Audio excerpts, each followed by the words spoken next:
அருமையானவர்களே, இந்த நாளிலும் அவனுடைய வார்த்தை நான் இடத்திலே கொண்டு வருகிறேன். நீதிமொழிகள் 25:25 நான் படிக்கிறேன். தூர தேசத்திலிருந்து வரும் நற்செய்தி விட்டாய்த்த ஆத்துமாவுக்கு கிடைக்கும் குளிர்ந்த தண்ணீருக்கு சமானம்.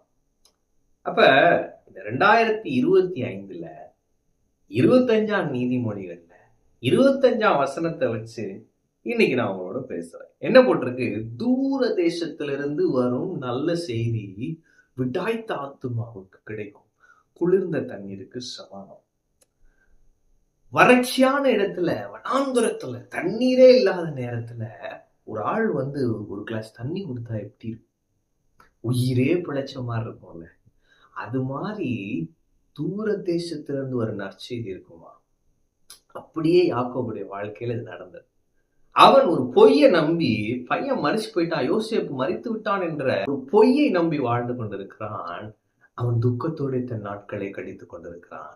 என்னதான் பென்யமீன் இருந்தாலும் யோசேப்பு இல்லையே, என்னதான் இது நடந்தாலும் அது நடக்கலையே, அப்படி ஒரு இருக்கும்ல, ஒரு ஒரு ஒரு தாட் இருக்கும் பாருங்க நம்ம உள்ளத்துல.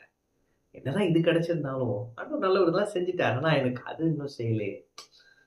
அப்ப அப்படிப்பட்ட நிலையில இருந்த யாக்கோபுக்கு தூர தேசத்திலிருந்து ஒரு நற்செய்தி வருகிறது. என்னன்னா, உடைய குமாரன் யோசேப்பு இன்னும் உயிரோடு இருக்கிறான், அவன் எகிப்து தேசத்திற்கு அதிகாரியா இருக்கிறான்ற ஒரு அதிர்ச்சியூட்டும் நற்செய்தி வருது.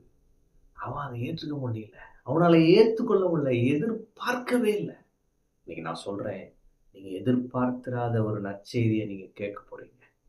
ஏற்றுக்கொள்ள முடியாத நற்செய்தியை நீங்க கேட்க போறீங்க. ஆமென். ஏற்றுக்கொள்ள முடியாத, எதிர்பார்த்திராத நல்ல செய்திகள் இயேசுவின் நாமத்திலே உங்களை தேடி தூரமான இடத்திலிருந்து வரும். நீங்க ஒரு வேலைக்காக நீங்க அப்ளை பண்ணி உங்களை கால் பண்ணாமே இருந்திருக்கலாம். நான் சொல்றேன், 25 நீதிமொழிகள் 25:25 கர்த்தர் சொல்லி இருக்கிறார், தூர தேசத்திலிருந்து வரும் நற்செய்தி.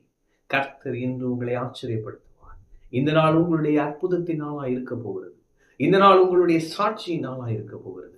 தூரமான இடங்களிலிருந்து நல்ல செய்திகள் வரும், நல்ல செய்திகள் வரும், நல்ல செய்திகள் இயேசுவின் நாமத்திலே உங்களுக்கு வருவதாக. ஆமென். அப்ப தூர தேசத்திலிருந்து வரும் நற்செய்தி உங்களை திருப்திப்படுத்தும், உங்களுக்கு உயிர் கொடுக்கும், உற்சாகத்தை கொடுக்கும், உங்களை அதிர்ச்சியூட்டும் நல்ல செய்திகளை கர்த்தர் நீங்கள் கேட்கும்படியாய் செய்வார். இன்பமாய் மகிழ்ந்திருக்கும் நற்செய்தியை இன்று நீங்கள் கேட்க போகிறீர்கள். நம்ப முடியாத நல்ல செய்திகளை இன்று நீங்கள் கேட்க போகிறீர்கள். ஏற்றுக்கொள்ள முடியாத நல்ல செய்திகளை கேட்க போகிறீர்கள். எதிர்பார்த்திராத நல்ல செய்திகளை நீங்கள் கேட்க போகிறீர்கள். ஆமென்.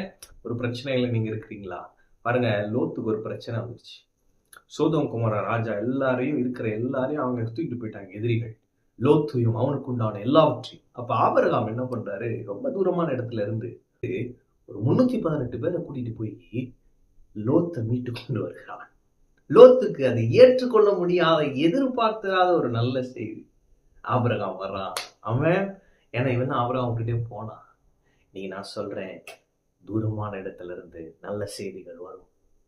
நீங்க எதிர்பார்த்திராத நல்ல செய்திகள் வரும். கர்த்தர் உங்களை ஆச்சரியப்படுத்த போகிறார். பெரிய எதிர்பார்ப்போடு இந்த நாளை எதிர்கொள்ளுங்க. கர்த்தர் நிச்சயம் உங்களை ஆச்சரியப்படுத்துவார், நிச்சயம் உங்களுக்கு அற்புதம் செய்வார். உங்க வாழ்க்கை மாறும் நாள் இந்த நாள் கர்த்தர் உண்டு பண்ணின நாள்.